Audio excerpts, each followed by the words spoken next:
ओम नमः शिवाय। हर हर महादेव। आप सभी पर भोलेनाथ और माता रानी की कृपा बनी रहे। इसी मंगल कामना के साथ एवं श्रावण मास की अनंत शुभकामनाओं के साथ आइए सुनते हैं श्रावण महात्म कथा के 18वें अध्याय के पश्चात श्रावण महात्म कथा का 19वां अध्याय। इस अध्याय में स्वयं ईश्वर ने श्रावण मास की दोनों पक्षों की एकादशियों के व्रतों का वर्णन किया है तथा विष्णु पवित्रारोपण की विधि को भी बताया है। आइए कथा का श्री गणेश करें।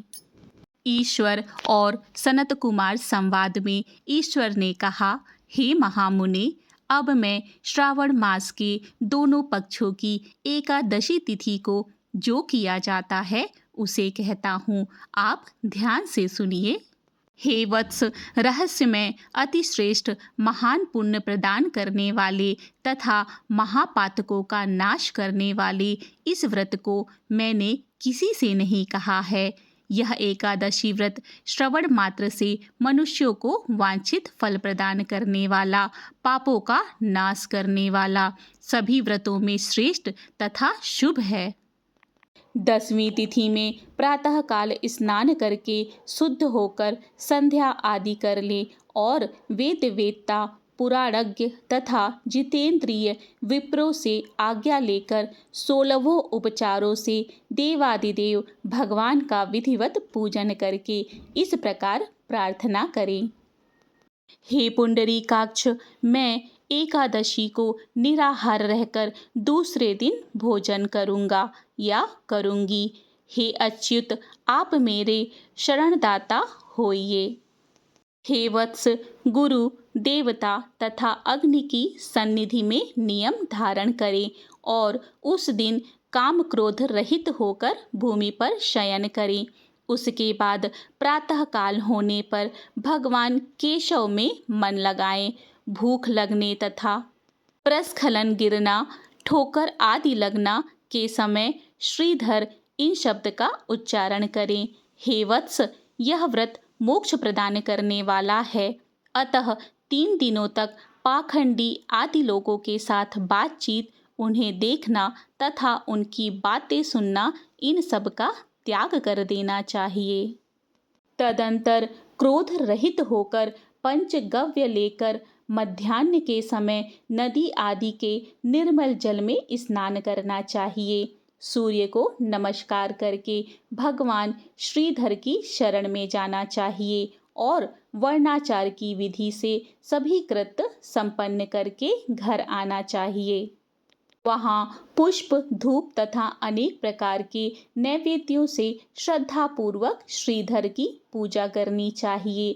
उसके बाद सुवर्णमय पंचरत्न युक्त श्वेत चंदन से लिप्त तथा 2 वस्त्रों से आच्छादित कलश को स्थापित करके और शंख चक्र गदा युक्त देवादिदेव श्रीधर की प्रतिमा स्थापित कर उनकी पूजा करके गीत, वाद्य तथा कथा श्रवण के साथ रात्रि में जागरण करना चाहिए।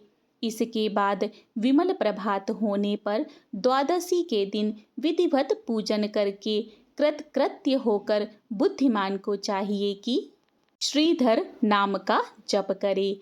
इसके बाद उन शंख चक्र तथा गदा धारण करने वाले देव देवेश श्रीधर की पुनः पूजा करें और सुवर्ण दक्षिणा सहित कलश ब्राह्मण को प्रदान करें।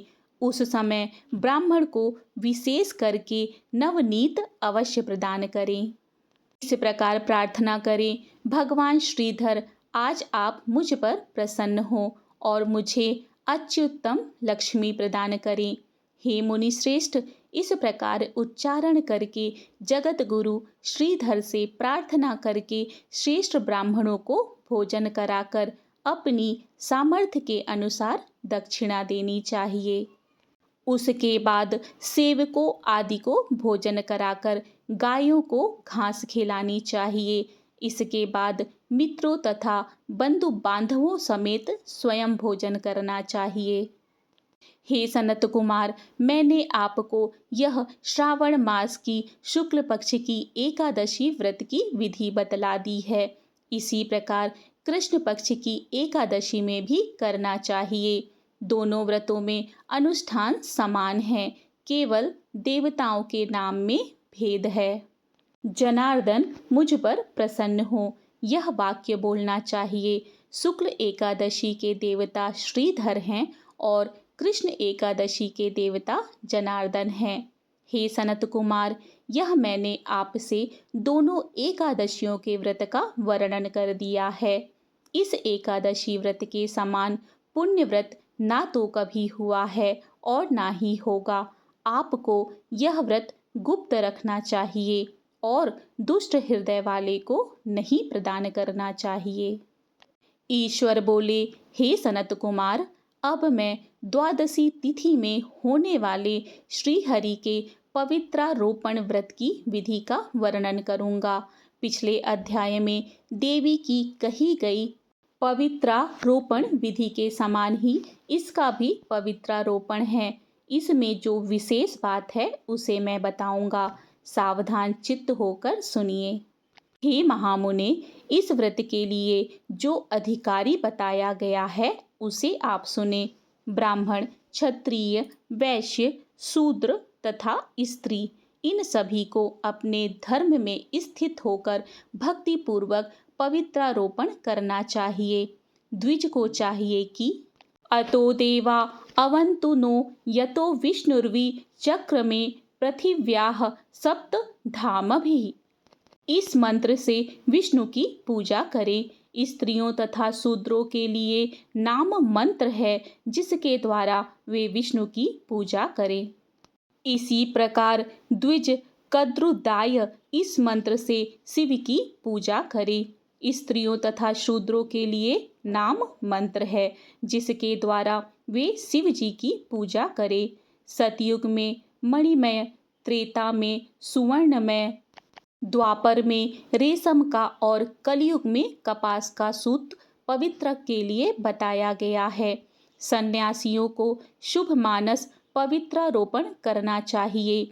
बनाए गए पवित्रक को सर्वप्रथम बांस की सुंदर टोकरी में रखकर शुद्ध वस्त्र से ढककर भगवान के सम्मुख रखें और इस प्रकार कहें, हे प्रभु, क्रियालोप के विधान के लिए जो आपने आच्छादन किया है, हे देव, आपकी प्रसन्नता के लिए मैं इसे करता हूँ।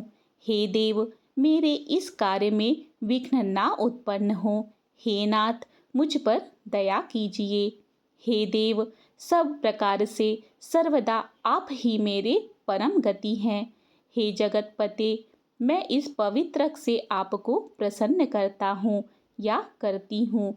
ये काम क्रोध आदि मेरे व्रत का नाश करने वाले ना हो। हे देवेश, आप आज से लेकर वर्ष पर्यंत अपने भक्त की रक्षा करें। आपको नमस्कार है। इस प्रकार कलश में देवता की प्रार्थना करके बांस के शुभ पात्र में स्थित पवित्रक की आदर पूर्वक प्रार्थना करनी चाहिए। हे पवित्रक, वर्ष भर की गई पूजा की पवित्रता के लिए विष्णु लोक से आप इस समय यहाँ पधारें। आपको नमस्कार है। हे देव, मैं विष्णु के तेज से उत्पन्न मनोहर, सभी पापों का नाश करने वाले तथा सभी कामनाओं को पूर्ण करने वाले इस पवित्रक को आपके अंग में धारण करता हूँ। हे देवेश, हे पुराण पुरुषोत्तम, आप मेरे द्वारा आमंत्रित हैं, अतः आप मेरे समीप पधारे। मैं आपका पूजन करूँगा। आपको नमस्कार है। मैं प्रातःकाल आपको यह पवित्रक निवेदन करूँगा। उसके बाद पुष्पांजलि देकर रात्रि में जागरण करना चाहिए। एकादशी के दिन अधिवासन करें और द्वादशी के दिन प्रातःकाल पूजन करें। पुनः हाथ में गंध, दूर्वा तथा अक्षत के साथ पवित्रक लेकर ऐसा कहें, हे देव देव, आपको नमस्कार है। वर्ष पर्यंत की गई पूजा का फल देने वाले इस पवित्र को पवित्रीकरण हेतु आप ग्रहण कीजिए। मैंने जो भी दुष्कृत्य किया है उसके लिए आप मुझे आज पवित्र कीजिए। हे देव, हे सुरेश्वर, आपके अनुग्रह से मैं शुद्ध हो जाऊं। इस प्रकार मूल मंत्र से संपुटित इन मंत्रों के द्वारा पवित्रक अर्पण करें। उसके बाद महानैवेद्य अर्पित करके नीराजन कर प्रार्थना करें और मूल मंत्र से घृत सहित खीर का अग्नि में हवन करें। उसके बाद इसी मंत्र से पवित्रक का विसर्जन करके इस प्रकार बोलें। हे पवित्रक, वर्ष भर की गई मेरी शुभ पूजा को पूर्ण करके अब आप विसर्जित होकर विष्णुलोक को प्रस्थान करें।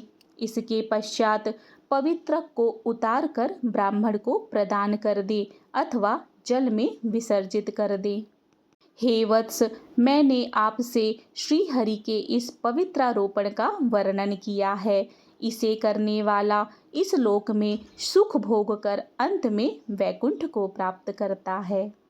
इस प्रकार श्री स्कंद पुराण के अंतर्गत ईश्वर सनत कुमार संवाद में श्रावण मास महात्म्य में उभय एकादशी व्रत कथन और द्वादशी में विष्णु पवित्रारोपण कथन नामक 19वां अध्याय पूर्ण हुआ।